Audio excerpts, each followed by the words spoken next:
Assalamualaikum warahmatullahi wabarakatuh. Halo semuanya, perkenalkan nama saya Farid Farsyak, NPM B1A 023156. Nah, di sini saya akan menjelaskan tentang tindak pidana perdagangan orang atau TPPO. Nah, yang pertama itu kita harus mengetahui dulu pengertian dari perdagangan orang. Dijelaskan pada pasal 1 angka 1 Undang-Undang Nomor 21 Tahun 2007 tentang pemberantasan tindak pidana perdagangan orang menjelaskan bahwasannya perdagangan orang adalah tindakan perekrutan, pengangkutan, penampungan, pengiriman, pemindahan atau penerimaan seseorang dengan ancaman kekerasan, penggunaan kekerasan, penculikan, penyekapan, pemalsuan, penipuan, penyalahgunaan kekuasaan atau posisi rentan, penjeratan utang, atau memberi bayaran atau manfaat sehingga memperoleh persetujuan dari orang yang memegang kendali atas orang lain tersebut, baik yang dilakukan di dalam negara maupun antar negara, untuk tujuan eksploitasi atau mengakibatkan orang tereksploitasi. Nah, dapat disimpulkan bahwasannya perdagangan orang itu adalah suatu tindakan perekrutan, pengangkutan, penampungan, pengiriman, pemindahan, dan sebagainya dengan tujuan untuk eksploitasi seseorang ataupun terjadinya atau mengakibatkan orang tersebut tereksploitasi. Itulah yang dinamakan oleh perdagangan orang. Nah, kedua itu bentuk-bentuk tindak pidana perdagangan orang. Yang pertama itu perdagangan perempuan dan anak untuk prostitusi.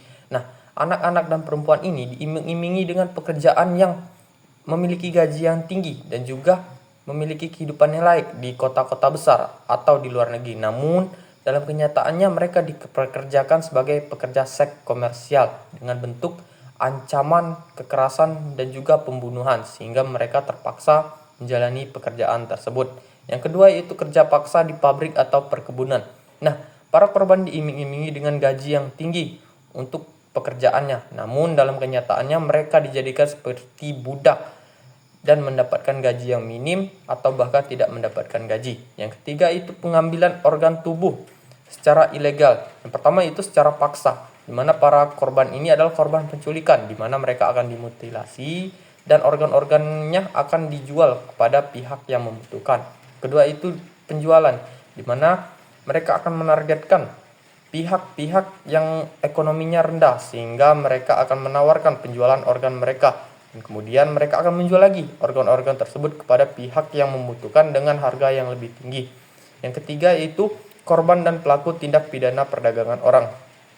Korbannya setiap orang itu bisa menjadi korban dari tindak pidana perdagangan orang. Namun ada kelompok yang rentan seperti perempuan, anak-anak dan juga orang dengan ekonomi yang lebih rendah. Yang kedua itu pelaku. Pelakunya bisa individu, kelompok, atau organisasi yang terorganisir. Selanjutnya itu pencegahan tindak pidana perdagangan orang. Yang pertama itu edukasi diri dan orang lain tentang bahaya tindak pidana perdagangan orang.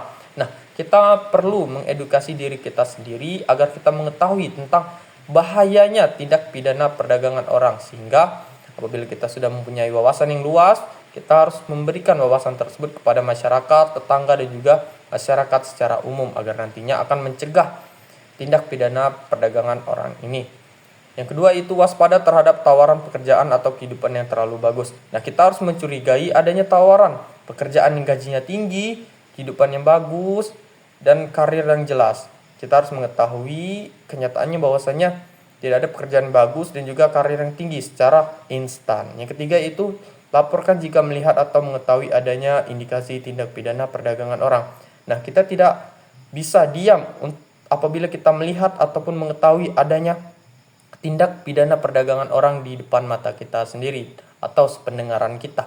Kita harus melaporkan hal tersebut kepada pihak yang berwenang atau kepolisian. Yang keempat itu pemerintah dan seluruh elemen masyarakat harus bersinergi dalam pencegahan tindak pidana perdagangan orang.